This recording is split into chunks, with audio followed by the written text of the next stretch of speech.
If I were a liberal Democrat, people would say I'm the super genius of all. Jimmy Kimmel Live had promised a no-holds-barred conversation with Donald Trump, and the nation was watching, glued to every frame. Weeks of promos had teased Trump's claims of intellectual superiority, and tonight was supposed to showcase it, in full, unfiltered glory. Trump walked onto the stage with his signature swagger, chin high, hand waving to the audience in a practiced choreography of confidence. Cheers erupted, mixed with laughter and the occasional groan from the crowd. He took his seat, smoothed his tie, and immediately launched into his familiar bravado. "Jimmy," he said, voice booming, "great to be here. Terrible ratings, by the way. But let's be honest, people need a leader who's sharp. Mentally sharp. I have a very high IQ. Everybody says it. I'm a very stable genius." The best. Kimmel's hands rested calmly on his desk, eyebrows raised, playing the perfect mix of polite curiosity and skeptical host. "Yes," he replied, measured. "You've mentioned this IQ, but tonight, let's see it in action." Trump leaned forward, a grin spreading. "You're gonna see it, Jimmy. Nobody reads or understands law, policy, or strategy like I do. I read more than anyone. I know the Constitution better than anyone. Everyone says it." The audience chuckled nervously, sensing tension beneath the familiar comedic setup. Kimmel reached under the desk slowly, deliberately, and produced a laminated copy of the preamble of the United States Constitution. The room quieted instantly, cameras zoomed in on the crisp text, visible to the millions watching at home. "Donald," Kimmel said, voice calm but firm, "I'm not asking for a summary. I just want you to read the first sentence aloud, right there. The words in front of you." Trump squinted at the page. "Well, Jimmy, everyone knows this. Beautiful words, very beautiful. We the people, it's about the people, and we're going to make the union perfect again. Huge, tremendous."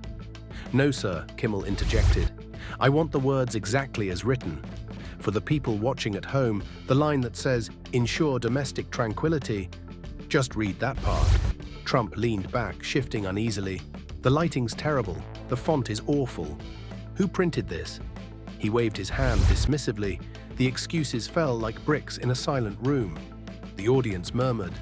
He was stalling. Seconds stretched. 1, 2, 5. His eyes darted across the page, unfocused, skipping words, attempting comprehension that wouldn't come. Sweat appeared at his temples.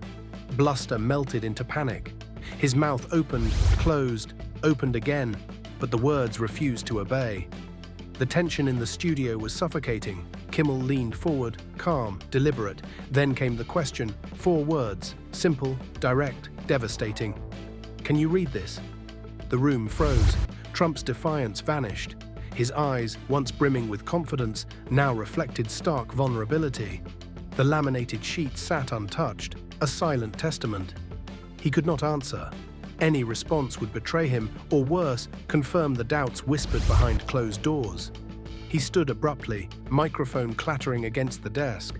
Voice shaking, he muttered, "This is a setup, a nasty setup. I'm leaving." And he stormed off stage, leaving the paper alone on the desk. The audience exhaled collectively. The stable genius had been undone, not by debate, not by insult, but by 4 simple words. 4 words that exposed the fragile truth behind the facade of invincibility. Jimmy Kimmel leaned back, expression calm, letting the silence settle. The studio absorbed the weight of the moment.